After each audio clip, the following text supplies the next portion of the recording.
Welcome to my channel. आज आपण बघणार आहोत जुन्या ब्लाऊजवरनं मापे कशी घ्यायची। तर सर्वात आधी आपण पूर्ण उंची घेणार आहोत। पूर्ण उंची ही मागच्या बाजूनेच घ्यायची। तर ही तिथं आली बघा 12.5 इंच, त्याच्यामध्ये 1 इंच मिक्स करून 13.5 इंच होते। तर इथे लगेचच मी बाहीची उंची मोजली। बाहीची उंची आली आहे बघा इथे 7 इंच। तर याच्यामध्ये मी 1.5 इंच प्लस करणार आहे, कारण ही साधी बाही आहे। तर ह्याच्या शोल्डर आले 3 इंच।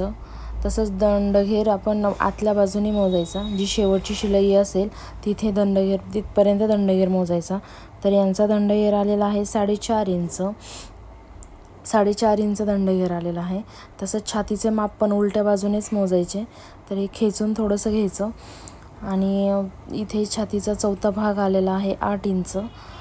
8 इंच छातीचा भाग म्हणजे ही 32 इंच छाती आहे। 32चा चौथा भाग 8 इंच येतो। तर छातीमध्ये 2 इंच प्लस करायचे। तसंच खाली कमरेचाही चौथा भाग घ्यायचा। इथे बघाच कमरेचा भाग आलेला आहे 6.5 इंच। म्हणजे 6.5 म्हणजे हे झाले 6.5 प्लस 2 भाग केले तर 13 इंच येतात। 13 परत अजून मिक्स केले तर 26 इंच येते। म्हणजे ही 26 इंचाची कंबर आहे। कंबर आपण आज दोन्ही पद्धतीने मोजू शकतो। अजून एक पद्धत मी तुम्हाला सांगून देते। तर आता बघा ही मागच्या गळ्याची तयार पट्टी ही 6 इंच आहे। तसंच मागचा गळा हे 6 इंच आहे।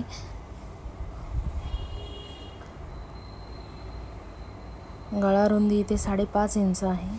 म्हणजे 2.5 इंचाची गळा रुंदी आपण टाकू शकतो। 2.25 2.5 इंच असं मापानुसार कमी जास्त आपल्याला उंची करता येते।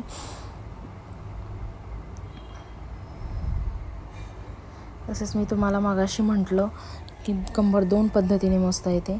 तर इथे बघा मी बटनाची जी पट्टी आहे ती एक्स्ट्रा पट्टी असते, तर ती सोडून मी मोजली। तर कंबर मगाशी पण आपली 26च आली होती आणि आताही आपली कंबर 26च आली आहे।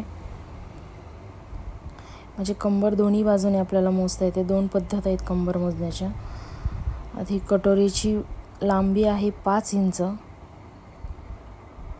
तसंच पुढचा गळा आहे, पुढचा गळा पण मोजून घ्यायचा।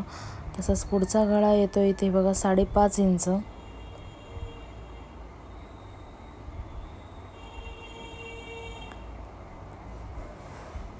आर्महोल ह्याचा मी मोजला नाही, कारण आर्महोल मी छातीच्या मापावर टाकते। आर्महोल ह्याचा 5.5 इंच येतो। जर त्याच्यापेक्षा छाती मोठी वगैरे कमी जास्त असेल तर कमी जास्त होऊ शकतो। तर तुम्हाला माझा व्हिडिओ कसा वाटला आणि मला कमेंट करून नक्की सांगा। आवडला असेल तर लाईक, शेअर आणि सबस्क्राईब करा। Thank you for watching.